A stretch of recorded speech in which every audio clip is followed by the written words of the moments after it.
Kalau mau tumbuh, kalau mau tumbuh, glory haleluya, baca firman Tuhan, doa tiap hari kalau mau tumbuh. Shalom. Shalom. Seperti biasanya saya menambahkan, tidak mengurangi.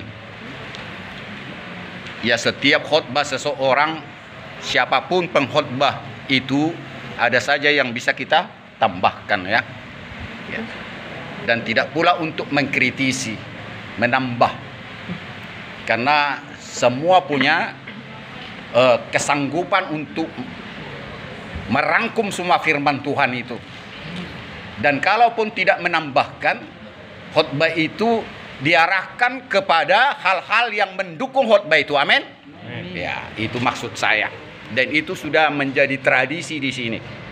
Ya, kapanpun nanti misalnya ada pembicara 2 atau 3 atau lebih, ya kita tidak ada kesepakatan, ya memang sudah begitu.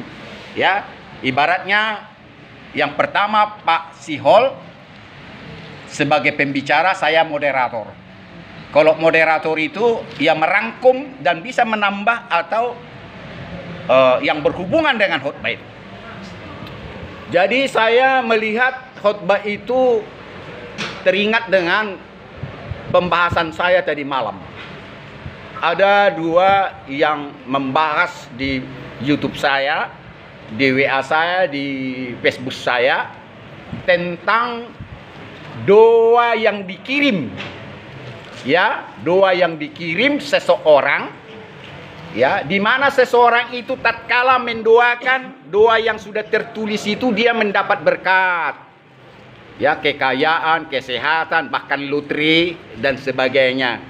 Ya, itu sering mungkin saudara sudah pernah dengar itu dari tahun ke tahun, dari sejak saya remaja sudah ada itu. Dan apabila dianjurkan kita mendoakan, memanjatkan doa itu, akan terjadi kecelakaan, kerugian, atau kutuk dan sebagainya. Jadi boleh dikatakan semacam dipaksakan, bukan semacam, memang dipaksakan kita harus memanjatkan doa itu agar kita jangan celaka. Ya, tetapi banyak mengaminkan dan banyak orang ketakutan dengan doa yang diviralkan itu, sehingga mengikuti dan mengirim kepada minimal 30 orang atau 20 orang, 10 orang dan sebagainya. Benar? Siapa yang pernah mendengar seperti itu, membaca itu? Tolong angkat tangan dulu, saya pengen lihat. Tidak pernah tahu seperti itu. Saya dari tahun 76 sudah ada itu, kawan. Ya, itu ancaman. Apabila saudara tidak mendoakan dan mengirimkan, ada terkadang 10, 20, 30, Anda akan celaka. Dan bahkan ditambah di situ ada yang membuang ke sampah doa itu. Ada juga yang lupa memanjatkan doa itu dan terjadilah kecelakaan dan sebagainya. Saudara bisa aminkan enggak itu? Ya, berdebat saya tidak berdebat. Kalau katanya Pak Pendeta, ya perdebatan ini sangat baik katanya. Oh, saya nggak pernah memperdebatkan firman Tuhan. Firman Tuhan itu bukan milik saya. Kalau saudara menganggap ini perdebatan, ya silakan. Tetapi saya dengan tegas mengatakan bahwa dia sudah datang ke dunia ini sama dengan manusia, seperti yang dikatakan pembicara tadi, mengosongkan dirinya, bahkan lebih hina dari manusia biasa, mau mati di kayu salib, dibangkitkan dan naik ke sorga untuk menyediakan tempat bagimu. Nanti ada di dalam Yohanes 14. Dan saya mau katakan kepada saudara-saudara, jangan sampai saudara lupa bahwa penderitaan itu dan kematian itu adalah penderitaan dan kematian Tuhan pencipta langit dan bumi. Banyak orang keliru. Dia tidak pernah menderita yang menciptakan langit dan bumi ini. Yang menderita dan mati adalah manusia di dalam Yesus Kristus, Yeshua Mashiach. Jangan lupa kita. Jadi ada itu, ya, kadron-kadron mengatakan, kok Tuhan mereka mau menderita ya, mau mati ya. Kok Tuhannya pencipta langit dan bumi kok mau mati ya. Yang mati dan menderita bukan pencipta langit dan bumi, Di dalam pribadi dia ada oknum dua, oknum manusia dan pencipta langit dan bumi. Itu jangan sampai lupa, saudaraku. Ya. Jadi kalau saudara baca nanti habis waktu kita Yohanes 14 itu adalah satu ayat pun tidak ada ditulis di dalam Injil lain. Itu ada 14 ayat. Perhatikan. Ini luar biasa Yohanes 14. Dan terkadang satu perikop itu ada ditulis Markus, Lukas, Yesaya, Yohanes dan sebagainya. Atau terkadang ditulis oleh rasul atau nabi yang lain. Tetapi luar biasa Yohanes 14 ini satu ayat pun tidak ada referensinya dengan ayat-ayat di dalam Bible. Perhatikan di situ. Ya. Jadi yang saya maksud adalah Yohanes 14 ini jangan sampai saudara tidak berulang membaca. Dia pergi ke sana untuk menyediakan kepada saudara dan saya rumah di tempat bapaknya pergi. Ya, dia mengatakan itu sebagai manusia, kawan. Orang dia berasal dari sana kok. Dan dia datang nanti kemari ini bukan sebagai Elohim atau Tuhan, sebagai manusia yang sudah diberikan kuasa di sorga dan di bumi, yaitu Matius 28 yang sering saya katakan. Dia yang menghakimi saudara sebagai Tuhan atau sebagai manusia? Tolong cepat dijawab. Sebagai? Tolong direspon cepat. Sebagai Tuhan atau manusia? Jadi tadi malam itulah ada satu orang namanya Apin. Apin, saya kira dari orang China itu. Pak, bagaimana saya bisa saya orang buta biar saya mencelik katanya. Saya kira dia buta mata. Rupanya saya tanya, loh kok bisa chatting-chattingan kita Anda bisa oh bukan, maksud saya bukan buta melihat, tapi buta dengan firman Tuhan. Makanya saya suruh tadi kita menyanyikan baca firman Tuhan dua tiap pagi. Ya, membaca firman Tuhan dan merenungkan dan dengar-dengaran kepada dia, ya, dan minta agar kita boleh mengerti dan menguasai dan dewasa dengan firman Tuhan, itu kuncinya. Ya kalau kita tidak membaca, kita tidak merenungkan, tidak berdoa, ya bagaimana kita bisa yang istilah dia itu celik. Dia pakai celik, artinya dewasa dengan firman Tuhan. Ya, dia mengenal dan percaya kepada Tuhan. Itu tadi khotbah yang pertama. Ya, saya tambahkan khotbah itu tidak cukup hanya percaya dan kenal dia. Apa dikatakan Ulangan 28? Dari mulai pertama tolong dibaca keras-keras itu. Tolong kencang, ayat pertanyaan saja itu ayat dari Ulangan 28. Jadi memang kita harus percaya dan kenal sama dia, tapi masih koma di situ. Harus apa? 1, 2, 3. Jika engkau baik-baik mendengarkan suara Allahmu dan melakukan segala perintahnya yang kusampaikan kepadamu pada hari ini, maka Tuhan akan mengangkat engkau dari antara bangsa di bumi. Apa dikatakan jika engkau mendengar? Ya, itu sama dengan percaya. Sama dengan kita harus mengenal dia. Tetapi apa dikatakan kata yang terakhir? Melakukannya sama dengan kita mengikut dia. Jadi apa yang diperbuat daripada Kristus Yesus Masiah sama dengan mengikut dia. Harus mengikut dia. Tidak cukup hanya kenal dan percaya. Si Boris pun begitu kok. Orang Farisi lebih tahu ini daripada kita. Bahkan firman Tuhan katakan jika engkau tidak melebihi orang Farisi, kau tidak layak masuk Samayim. Bayangkan dengan tegas firman Tuhan mengatakan. Ahli-ahli Taurat zaman dulu jago soal debat sama debat dan sebagainya. Kalah zaman-zaman sekarang. Tetapi bukan soal tahu dewasa firman Tuhan dan kenal dan percaya. Tetapi ujung-ujungnya adalah mau tidak mengikut dia. Ingat pemuda yang kaya? Cerita pemuda yang kaya dalam Bible ini? Tuhan, saya tidak pernah melanggar hukum Taurat. Saya memberikan harta saya. Saya selalu memberikan persembahan dan sebagainya. Apakah saya sudah mendapatkan keselamatan? Oh belum. Pulanglah kau, juallah segala harta milikmu, baru ikutlah aku. Ya, dijual dan ikut, mengikut Yesus. Yesua adalah apa yang diperbuatnya harus kita perbuat. Itu namanya Kristen. Itu yang sulit kawan, bukan soal percaya dan mengenal dia. Jadi saya bukan mengkritisi, menambah. Jadi apa yang dikatakan memang kita harus percaya. Ya. Harus mengikut dia. Mengikut dia apa? Hukum Taurat, dan di atas hukum Taurat ada lagi apa?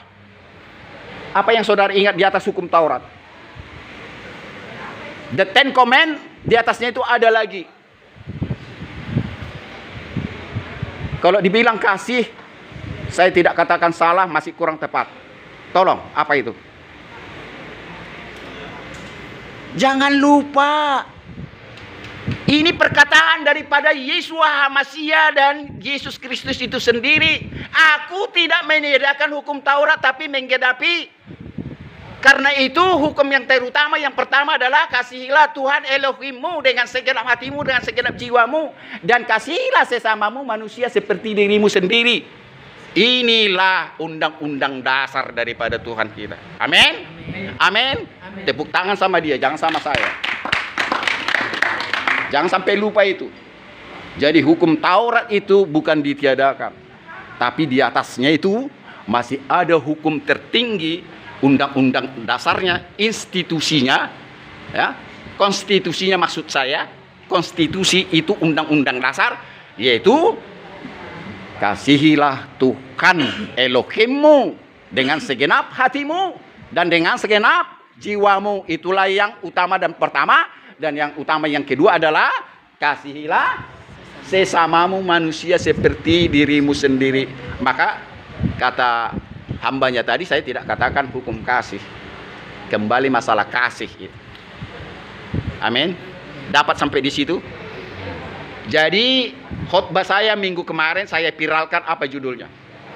Dia bangkit untuk membangkitkanmu.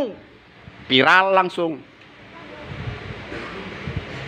Dia bangkit untuk membangkitkanmu. Dia pergi ke rumah Bapa untuk memberikan rumah kepadamu. Ingat perkataan Injil?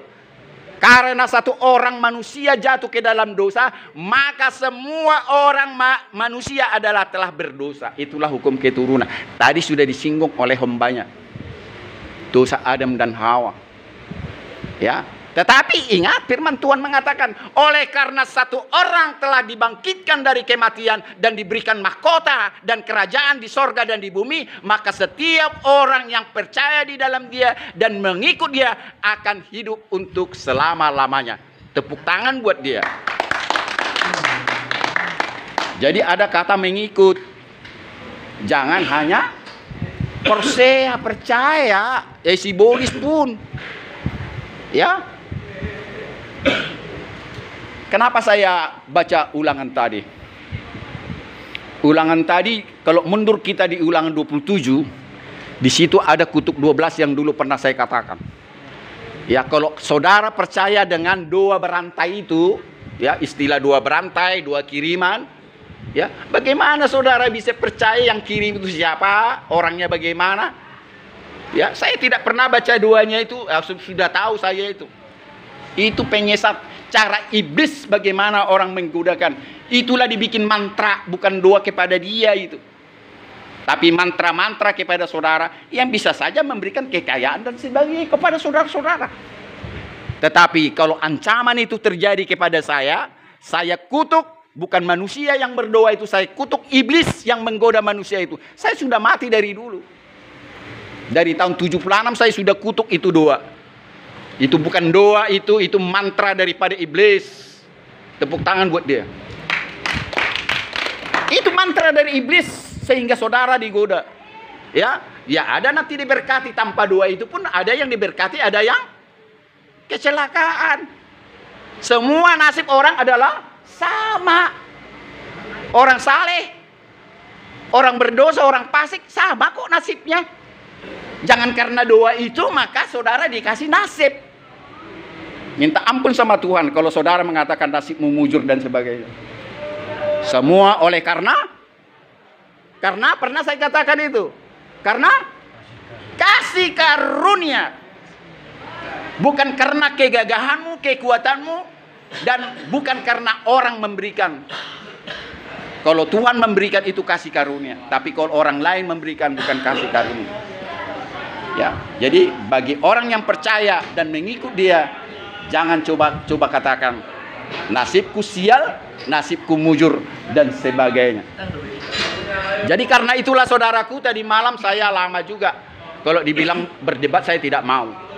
Jadi kepada si Ap ini itu saya bilang, ya, baca firman Tuhan, doa, renungkan firman itu dan rendah hati dan minta saudara didewasakan dan mengenal dia. Berusaha pun kau Apin, ya, sepanjang hari 24 jam kau baca. Kalau bukan kehendaknya kau tidak akan percaya dan mengenal dia. Saya bilang cukup lama ada dua orang itu. Yang satu seperti yang saya katakan itu masalah doa, ya, masalah doa. Masa doa yang dibacakan katanya kalau tidak dibaca atau dilantunkan atau dipanjatkan dan tidak dikirim kepada orang, ada yang kadang 10, 20, 30 dan sebagainya, kita mendapatkan kecelakaan berbagai-bagai. Dengan contoh ada yang dikatakan sipolan. Dan contoh yang memanjatkan doa itu, yang mengirim, yang men-share doa itu diberkati dapat lotre dan sebagainya. Zaman dulu saya kira Pak Hasiluan masih ingat. Pak Uluan Sitompul ya, Pak Sitorusia mendapat undian harapan dengan percaya dengan doa itu yang 1 M. Ya, dia bersaksi kemana-mana. Sayang saya tidak mengikuti kematian dia. Mudah-mudahan dia masih hidup. Ya, saya percaya itu mantra, bisa saja. Tetapi itulah, semakin orang percaya dengan seperti itu, itulah cara iblis menggoda manusia itu. Ya, dengan doa yang dibacakan. Udah saya bilang dari dulu. Saudara dan saya, kita hari ini bicara ada di setting nggak? Kita catat nggak kemarin? Tak satu kata pun. Loh, kenapa kepada Tuhanmu kau catat? Tunggu kau catat dulu baru kau baca. Itu otakmu yang berbicara, bukan roh. Saya khotbah hari ini saya tidak persiapkan satu kata pun. Saya biarkan roh saya dipimpin sama dia. Amin. Itu saya berdoa sama saudara, saya apa saudara? Saya tidak pernah persiapkan satu kata pun. Saya biarkan roh itu bekerja, karena doa itu adalah roh. Amin. Bukan jiwa dan batin. Jiwa yang melahirkan rasio, batin yang melahirkan perasaan. Tetapi yang paling besar disitulah iman dan rohmu. Karena dia adalah roh adanya. Tuhan itu roh adanya. Jadi kita berdoa kepada gereja-gereja yang sampai sekarang ini banyak doa-doa bacaan. Saya kasihan. Kenapa sih diajari jemaat yang salah? Ya, ditulis pendetanya, dia tulis mari doa bersama. Mungkin saudara akan bertanya, loh kok gitu? Kalau begitu Pak Pendeta, bagaimana kalau kita membacakan doa yang diajarkan oleh Yesus Kristus, Yesus Masya itu, doa Bapa kami? Itu kebersamaan, perlu seperti kor. Kalau kor tidak sama dengan lagu dan syairnya, tidak sama dengan lagu-lagunya, bukan kor namanya, berantakan itu lagu kan. Jadi anggaplah doa yang bersama itu kor, biar ada sama dan seragam. Dan saya tidak katakan berdoa harus seperti doa yang diajarkan Yesus Kristus, Yesus Masya itu. Sekali lagi saya katakan, bukan harus seperti itu. Bukan harus didahului seperti itu. Bukan harus diakhiri seperti itu. Tetapi itulah sebagai bagian melengkapi kelengkapan kita berdoa. Termasuk yang terutama di situ, saudara tahu nggak? Ya, beberapa item yang perlu di doa Bapa kami yang diajarkan oleh pada Tuhan kita itu. Kita mengaku dia adalah pencipta langit dan bumi. Dan kita percaya bahwa dia datang ke dunia di dalam Jesus Christ, Yesus Kristus, Yesus Masya. Dan kita percaya bahwa dia mati untuk kita dan dibangkitkan naik ke surga. Dan dia akan datang untuk kita. Untuk kita menjemput kita. Dan kita percaya ada pengampunan, ada kebangkitan. Dan kita percaya bahwa kita diampuni setelah kita mengampuni orang yang bersalah kepada kita. Maka itu saya katakan kepada saudara-saudara, jangan sampai saudara ikut doa Bapa kami kalau masih ada di batin dan di dalam hatimu, pikiranmu, di jiwamu masih banyak orang-orang yang belum terampuni. Ya, tidak sulit mengampuni sebetul. Begitu saudara mengampuni, plong rasanya. Gak ada ruginya mengampuni kok. Ini ibu ini barusan tadi ada kesaksian sama saya. Karena saya viralkan, tetangganya marga Pardede kebetulan cerita.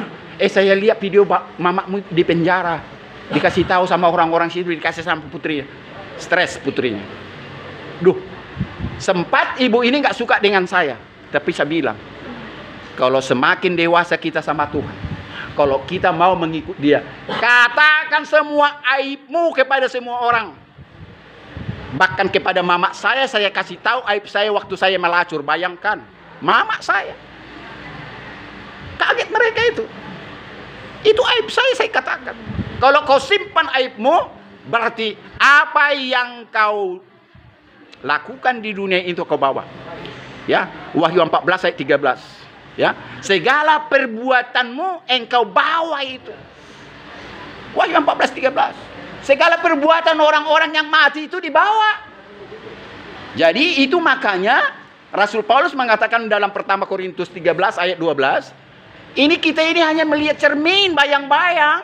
Kita tidak saling mengenal, banyak rahasia, banyak yang tidak terungkap. Tetapi firman Tuhan mengatakan, bongkarlah segala aibmu, tetapi jangan bongkar aib orang lain.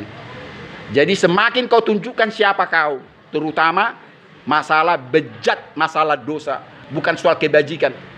Kalau soal kebajikan, firman Tuhan katakan apa? Kata Raja Daud, Raja Sulaiman, apa yang diberikan tangan kanan janganlah diketahui oleh tangan kiri. Itu soal kebaikan, kebajikan, atau khotbah-khotbah saya dan sebagainya. Ya, tetapi aib kita inilah kita beberkan kepada semua. Tetapi itu dulu sebelum saya dilahirkan kembali. Amin. Tepuk tangan dulu buat Tuhan, jangan buat saya. Jadi sekali lagi makanya saya bilang jangan takut wajahmu dipiralkan. Kalau belum bisa saudara bersaksi bahwa saudara pernah dipenjara, saudara tidak layak kepada Dia. Saudara tidak layak kepada Dia. Ingat bagaimana yang wanita Samaria yang akhirnya dia bebas dari hukuman lempar batu karena ketahuan melacur. Ya, dikasih tahu dok. Dikasih tahu, dia mengaku kok semuanya. Dia mengaku, tidak ada yang tersembunyi. Tetapi akhirnya apa? Dia selamat. Selamat. Dan tidak ada rasa malu dan tersinggung dan sebagainya. Dan kembali ibu ini bilang, asal mama kuat saja kami lebih kuat. Putrinya cantik-cantik di sana ada 3 orang. 1 sudah kerja tamat SMA, 2 SMA, 1 lagi di Jakarta mau menikah dan gagal. Artinya seharusnya mau menikah karena ibu ini ada di sini tertunda. Ya, tidak usah merasa malu dan sebagainya. Percayalah, semakin kita kuat, semakin kita dewasa kok. Kalau aib-aib itu kita kasih tahu, beberkan semuanya. Dan itulah membuat kita semakin dekat kepada Tuhan. Jangan menganggap dirimu suci, jangan menganggap dirimu sudah sempurna. Tunjukkan bejatmu, tunjukkan kekotoranmu. Itu namanya pengakuan dosa di mata Tuhan dan di mata manusia. Amin. Tepuk tangan lagi sama dia. Saudara harus mengakui segala bejatmu di hadapan Tuhan dan di hadapan manusia. Saya sudah berulang kali, terlalu banyak waktu saya. Saudara lihat bagaimana kesaksian para pengkhotbah itu. Ya, tetapi bukan pengkhotbah di latar ya, di mimbar. Ya, saya belum pernah mendengar pengkhotbah di mimbar bersaksi dengan bejat-bejatnya. Sekalipun saya tidak pernah. Tetapi pendeta-pendeta lapangan seperti saya ini seringkali membeberkan bebasnya. Itulah perbedaan kami pelayanan di mimbar dengan di lapangan. Amin. Nah, semakin kami dikuatkan, ya. Ada saya tambahkan sedikit lagi tentang 2 tadi. Ya, kalau saudara percaya dengan kutuk ke-12 itu di dalam Ulangan 27, ya. Ya, kutuk 12 dikatakan kutuk yang pertama, terkutuklah orang yang membuat patung, pahatan atau tuangan. Terus yang kedua, terkutuklah orang yang tidak menghormati atau mencaci ibu dan bapaknya. Yang ketiga, terkutuklah orang yang menggeser batas tanah. Yang keempat, terkutuk orang yang menyesatkan orang buta. Yang kelima, terkutuklah orang yang memperkosa hak orang asing. Yang keenam, terkutuklah orang yang tidur dengan istri ayahnya. Terus terkutuklah orang yang tidur dengan binatang. Terkutuklah orang yang tidur dengan saudara perempuan. Terkutuklah orang yang tidur dengan mertuanya perempuan. Terus terkutuklah orang yang membunuh dengan tersembunyi. Terkutuklah orang yang menerima suap untuk membunuh. Dan terkutuklah orang yang tidak melaksanakan hukum Taurat. Coba bayangkan. Itu ingat ini semuanya 12 kutuk ini. Ini berlaku sampai sekarang. Ya, berlaku sampai sekarang. Dan lihat bagaimana orang-orang yang melakukan ini. Bagaimana akhir hidupnya sengsara dan sebagainya. Ya, janganlah. Jadi kita sudah melanggar dari konstitusi, hukum yang terutama itu yang pertama dan yang kedua. Ya, tidak usah dijabarkan dengan hukum Taurat yang Ten Command itu. Konstitusi yang pertama dan kedua pun kita sudah langgar itu. Kita tidak mengasihi manusia dan sebagainya. Terlalu panjang nanti kalau saya jabarkan.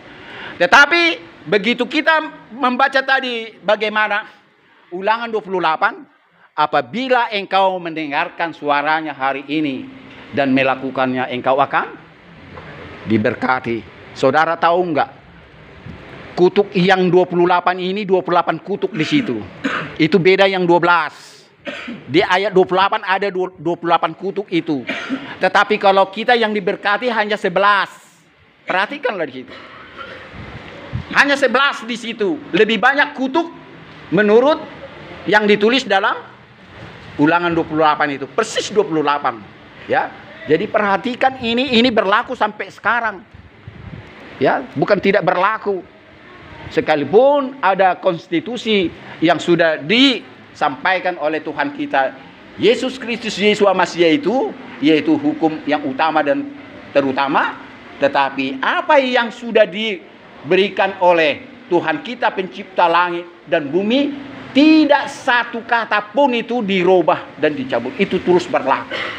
Ya, kita perhatikan itu. Tidak panjang dari saya. Ya, kita saling mendoakan. Maka itu saudara-saudara di sini ada kesempatan untuk sharing sama-sama, saling berdoa, saling mengaku, ya kesalahan saya begini, saling doakan saya kesalahan saya di sini. Itu lebih bermanfaat. Percayalah. Ya, percayalah.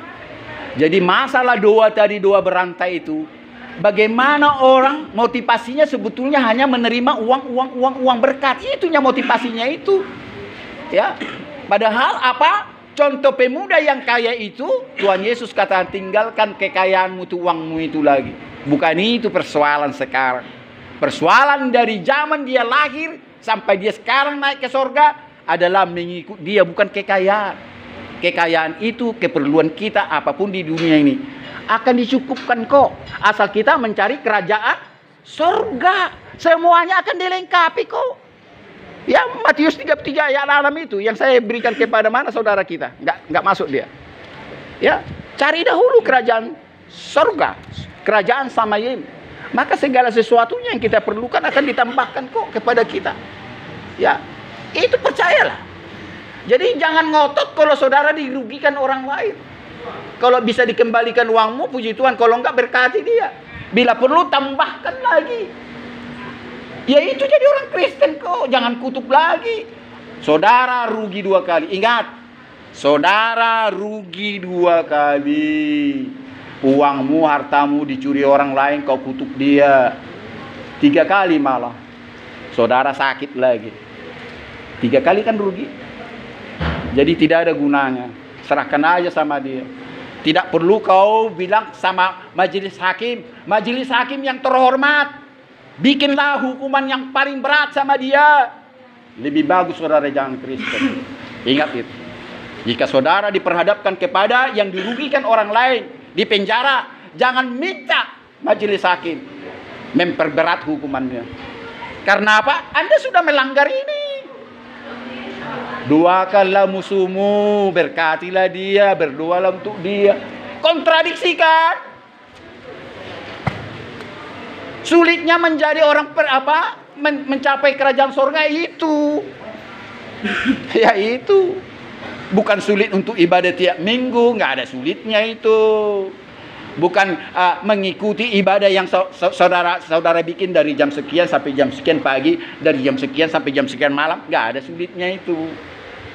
Tetapi apa? Itu hanya ajaran-ajaran manusia, ajaran-ajaran saudara dipaksakan untuk membaca itu. Padahal kalau saudara percaya, tatkala saudara bekerja sendiri pun bisa merenungkan firman Tuhan kok. Tidak usah kasih. Bukan saya katakan salah loh, jangan salah mengartikan khotbah saya. Tetapi yang paling penting adalah kasih hatimu sama dia tatkala engkau 24 jam terlengah. Karena apa? Tidak menghalangi tatkala engkau mau tidur, begitu bangun, dan tatkala saudara bekerja. Tetap ingat firman Tuhan. Itu saja kok, tidak sulit. Dan saudara pun tidak usah panjang-panjang berdoa, harus sekian menit dan sebagainya. Tidak. Ya, yang penting kau serahkan dirimu. Kita serahkan diri kita puji Dia karena kita masih merasakan bagaimana kesehatan yang diberikan. Aneh kan? Saya tidak batuk, sebetulnya saya batuk-batuk loh dari rumah. Aneh kan? Aneh bin ajaib, ajaib bin aneh. Ini buktinya. Kalau saya tidak berbicara tentang dia sudah Ini sering sekali saya rasakan ini. Terkadang saya lemas. Tatkala saya berbicara tentang dia, saya dikasih kekuatan. Harus bagaimana saya sering bersaksi kepada saudara. Habis dari sini saya sidang di Lubuk Pakam. Hari Kamis kemarin saya bilang, maaf saya lagi sidang di Lubuk Pakam. Kebetulan majelis hakimnya diminta jam 2 tolong majelis hakim. Karena saya punya pekerjaan setiap jam 9 sampai jam 11. Dan kawan-kawan yang tergugat ada 7, penggugatnya 1. Ya setujulah jam 2, jadi saya tidak terganggu. Habis dari sini masih ada waktu banyak, sidang jam 2. Jadi setiap Kamis saya tetap sidang di sana jam 2 siang.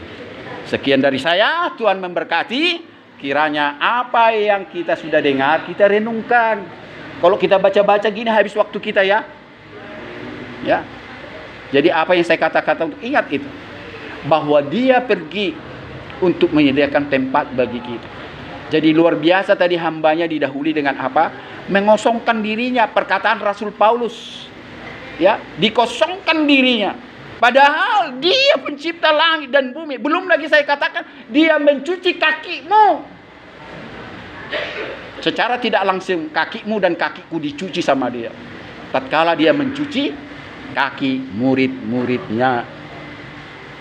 Tatkala orang menusuk lambungnya, saudara dan saya ikut menusuknya itu kawan.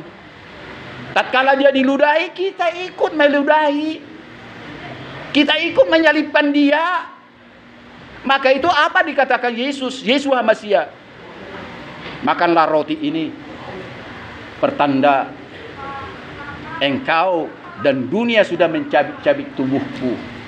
Minumlah anggur dalam cawan ini, pertanda engkau dan dunia sudah mencucurkan darahku. Jadi saudara dan saya. Amin. Amin.